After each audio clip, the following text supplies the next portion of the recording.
A kid showed up with a broken key. What happened next changed everything he thought he knew about family and belonging.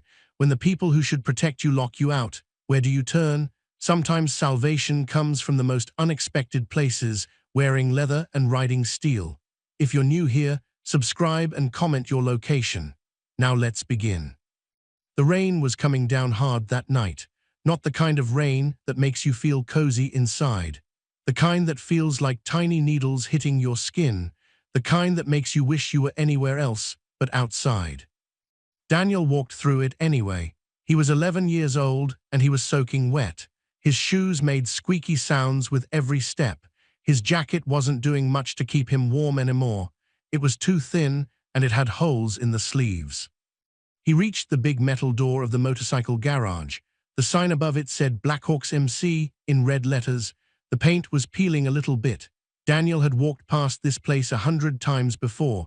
He'd seen the big motorcycles parked outside. He'd heard the loud music coming from inside sometimes.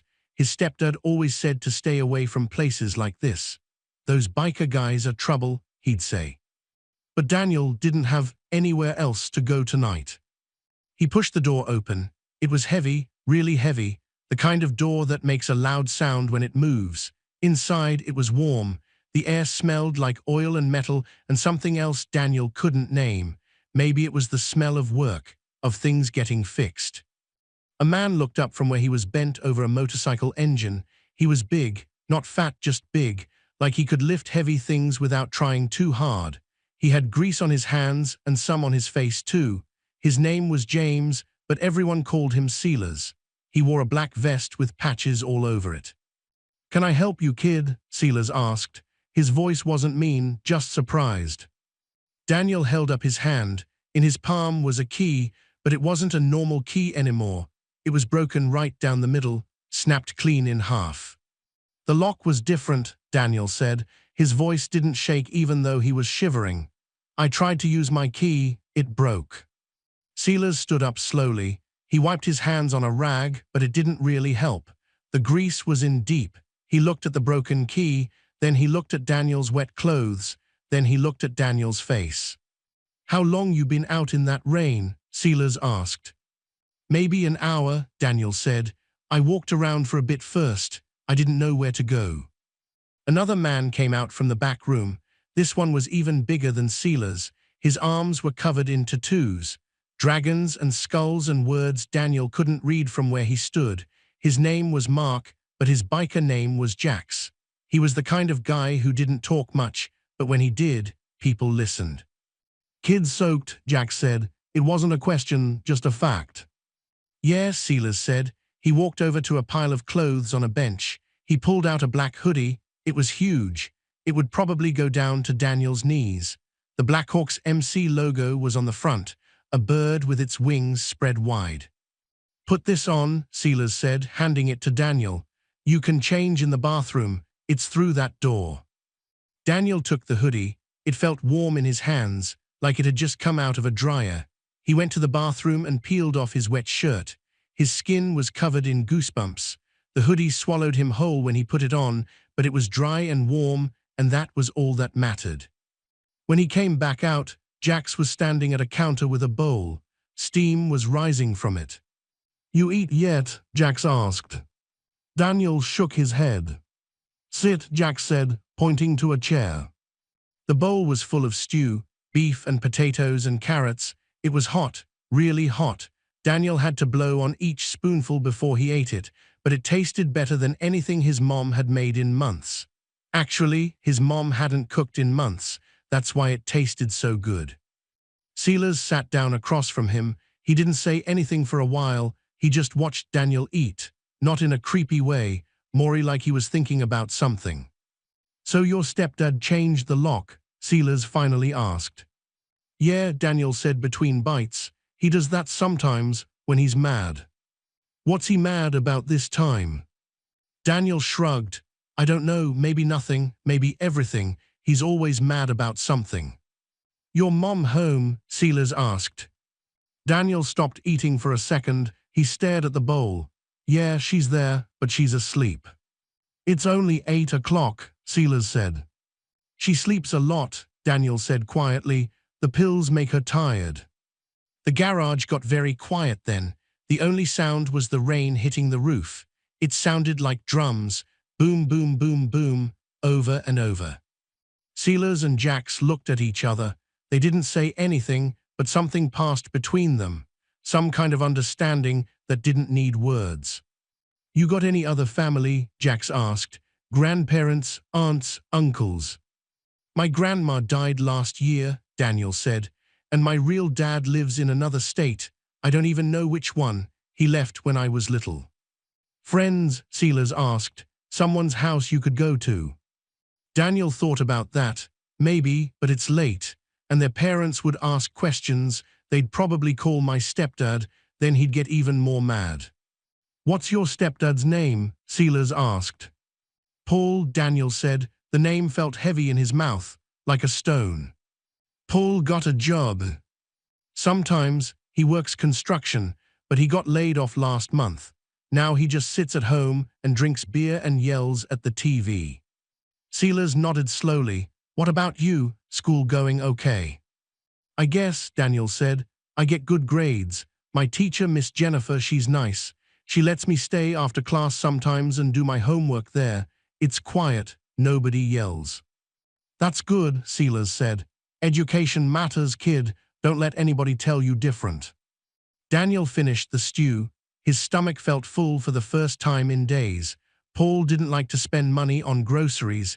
He said Daniel ate too much, that he was growing too fast, and it wasn't fair to make him pay for all that food. "You want to learn something while you're here?" Silas asked suddenly. "Learn what?" Daniel asked. "About engines," Silas said. "About how things work. Come here."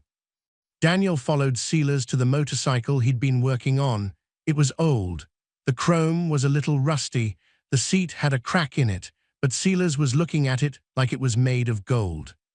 "This here's the carburetor," Silas said, pointing to a part covered in grime. "It's got a problem. It's flooded. You know what that means." Daniel shook his head. "Means too much fuel got in there," Silas explained. "The passages that let air through, they got clogged up, so the engine can't breathe right, can't work right, just sits there dead, even though everything else is fine." Silas handed Daniel a tool. Sometimes things just need their passages cleared out, need someone to help them breathe again, then they work just fine. Daniel took the tool. It felt good in his hand, solid, real. "Like this?" he asked, trying to unscrew a piece the way Silas showed him. "Just like that," Silas said. "You're a natural." They worked together for almost an hour. Silas talked about compression and spark plugs and timing chains. Daniel didn't understand all of it, but he understood enough. He understood that when something was broken, you could fix it. You just needed the right tools and someone to show you how. "My stepdad gave away my dog," Daniel said suddenly. He didn't know why he said it. The words just came out. Silas's hands stopped moving. "What?" "My dog, his name was Buddy. He was a brown mutt, not special or anything, but he was mine. He slept on my bed every night. Paul said he barked too much, said he couldn't deal with the noise. So one day I came home from school and Buddy was just gone. Paul said he gave him to a farm somewhere, but I don't think that's true. I think he just drove him somewhere far away and left him." Silas put down his wrench. He turned to look at Daniel fully. "How long ago was this?" 3 months, Daniel said. "I cried for a week. Paul said I was being a baby, said it was just a dog and I needed to grow up." "A boy's dog ain't just a dog," Silas said quietly. "That's his friend, his family."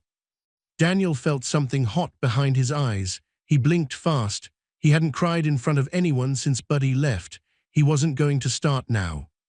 "You got school tomorrow?" Silas asked, changing the subject. "Yeah," Daniel said. "I have to be there by 8. "You can stay here tonight," Silas said. "There's a couch in the back office. It's leather, smells like old oil and road trips, but it's comfortable. I've slept on it plenty of times myself." "Really?" Daniel asked. Hope crept into his voice before he could stop it. "Really," Silas said. "But tomorrow we gotta make some calls, figure this situation out properly. You can't just keep showing up here with broken keys. That ain't right. That ain't how a kid should have to live.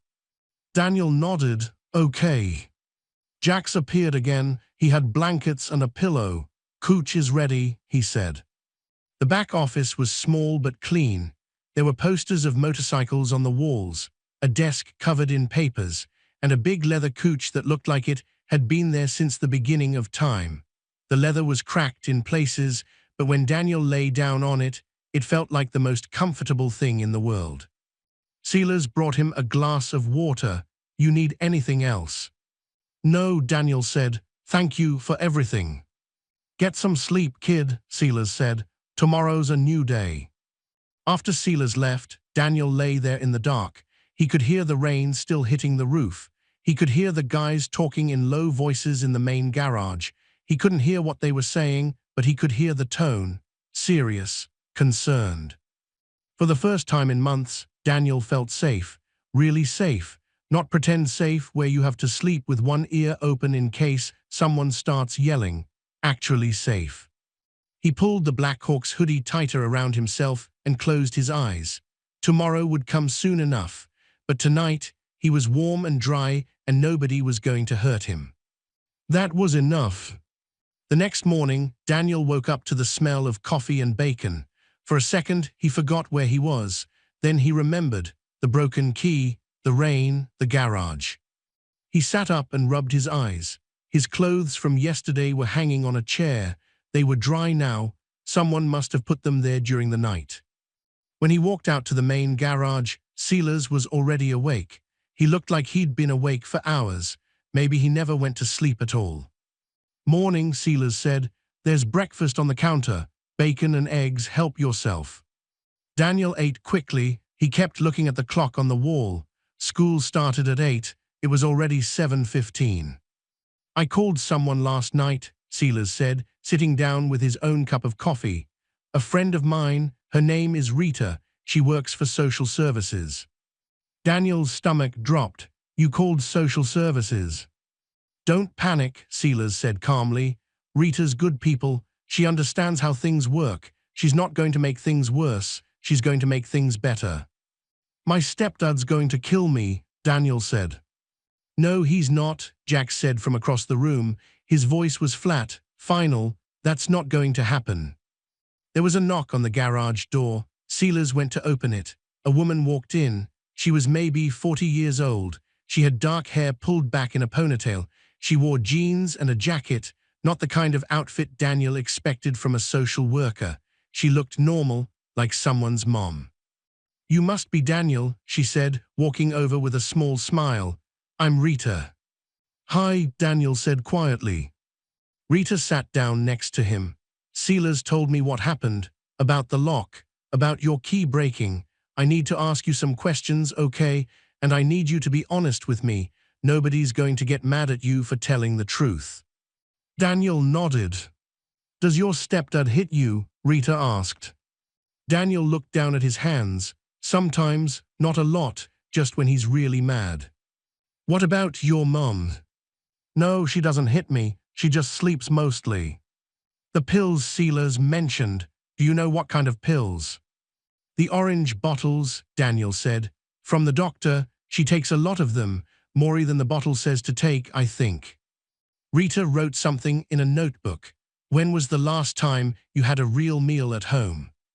Daniel had to think about that. Maybe a week ago, Paul brought home pizza, but he ate most of it. What do you usually eat? Whatever's in the pantry, crackers, cereal, sometimes bread with peanut butter. Rita kept writing. She asked more questions, about school, about friends, about whether Paul had ever locked him out before. Daniel answered all of them honestly. There was no point in lying now. After about 30 minutes, Rita closed her notebook. Okay, Daniel, here's what's going to happen. I'm going to go talk to your stepdad and your mom today. I'm going to explain that things need to change. In the meantime, you're going to stay somewhere safe. Where? Daniel asked. With a foster family, Rita said. Their names are David and Lucy. They're retired. They live in a quiet house about 15 minutes from here. They've taken care of kids before. Good kids who just needed a safe place for a little while. How long is a little while? Daniel asked. I don't know yet, Rita said honestly. Could be a few weeks, could be longer. It depends on what happens with your mom and Paul. But I promise you this, nobody's going to lock you out in the rain again. That's not happening anymore. Daniel felt something strange in his chest. Relief, maybe. Or hope, he wasn't sure which. Can I still come here, he asked, looking at Silas. To the garage. Silas smiled. It was the first real smile Daniel had seen from him. You better, he said. We got engines to fix. Can't do it all by myself. Rita drove Daniel to David and Lucy's house. It was small and painted white with blue shutters. There were flowers in the front yard even though it was almost winter.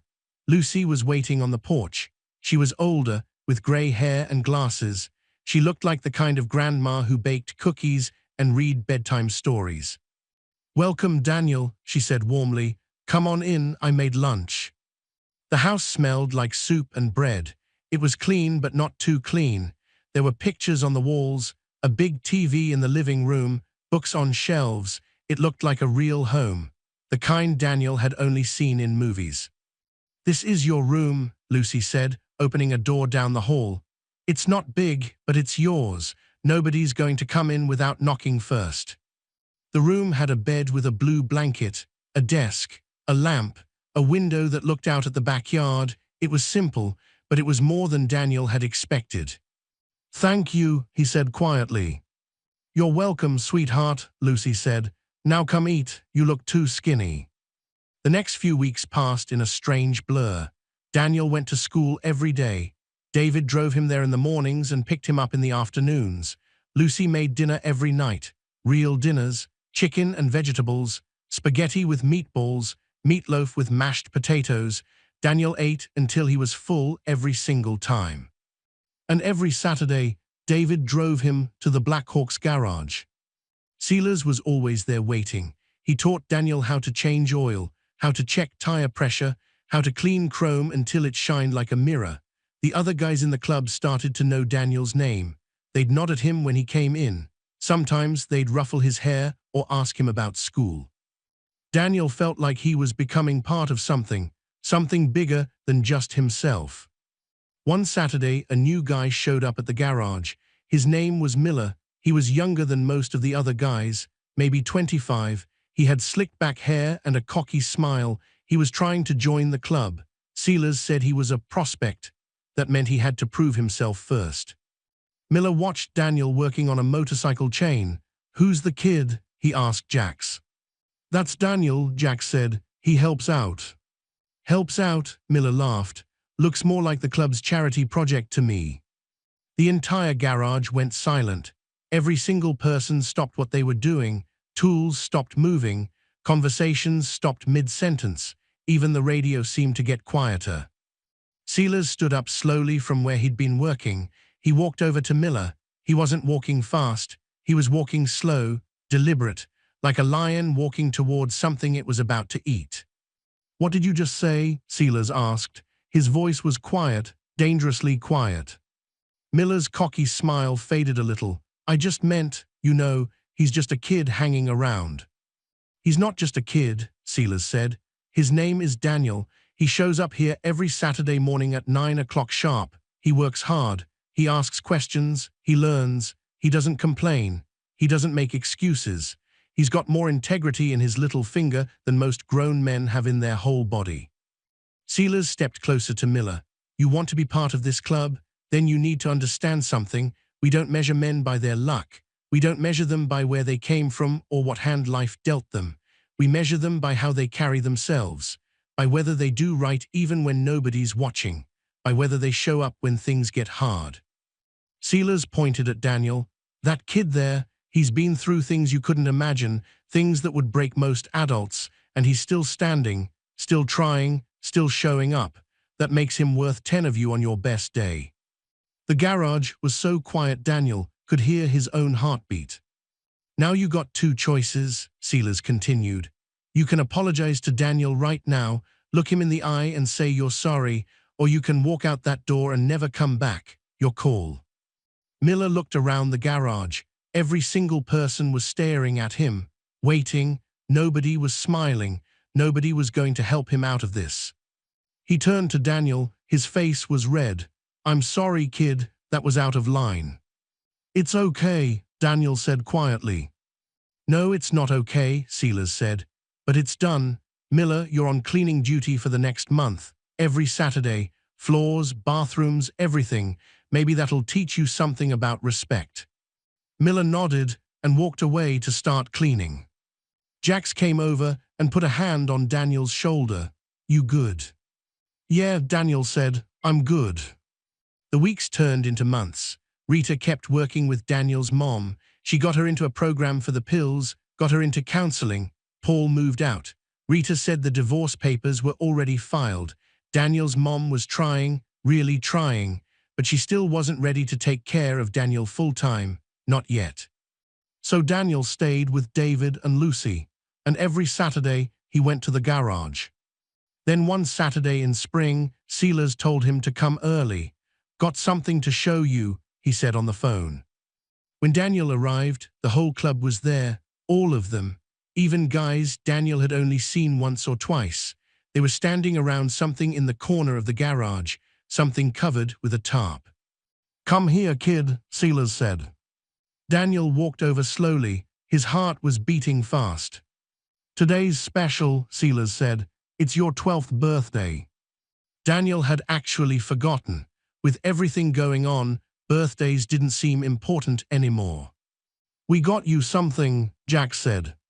Silas pulled the tarp away. Underneath was a workbench, a real one, made of solid wood. It had drawers and a vise and everything, and mounted on the wall above it was a wooden sign. The letters were burned into the wood by hand. They said, "This door stays open."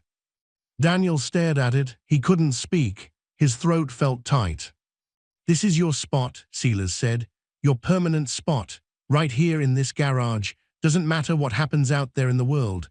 Doesn't matter if things get hard or confusing or scary. This door stays open. You understand? You always got a place here." Daniel nodded. He was crying now. He couldn't help it, but these weren't sad tears. They were different. "Thank you," he whispered. "No," Silas said, putting his hand on Daniel's shoulder. "Thank you for trusting us, for showing up, for being exactly who you are." The whole club gathered around then. They brought out a cake. It said, "Happy Birthday, Daniel," in blue frosting. They sang Happy Birthday. It was off-key and loud and perfect. Later, after everyone had cake and the party was winding down, Daniel sat at his new workbench. He ran his hand over the smooth wood. He looked at the sign on the wall. "This door stays open." He thought about his old house, the one where the lock kept changing, where the key broke, where he never knew if he'd be able to get inside or not. That wasn't his home. It never really was. This was his home, right here, with these men who rode motorcycles and fixed engines and kept their promises, with Silas and Jax and all the others who looked out for him, with David and Lucy who fed him and asked about his homework, with Rita who fought to keep him safe. His old home locked from the outside. You needed the right key to get in, and sometimes even the right key wasn't enough. But this new family, they didn't even need a key. The door was always open, and Daniel finally understood what that meant. It meant he belonged, not because of what he could give them, or because he was convenient, or because the lock happened to work that day. He belonged because they wanted him, because they chose him. And that was something nobody could ever lock out. Daniel picked up a wrench and started working on the motorcycle Silas had left for him. His hands moved with confidence now. He knew what he was doing. He'd learned from the best. Outside, the sun was shining. Inside, the garage smelled like oil and metal and home. And somewhere in Daniel's chest, in that place where fear used to live, there was something new growing.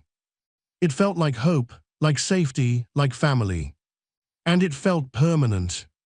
Thank you for watching Daniel's journey from a broken key to an unbreakable bond. Now I need to know, have you ever found family in the most unexpected places? Drop a comment telling me where you're watching from and what moment hit you hardest. Your story matters. Subscribe so you never miss these life-changing tales.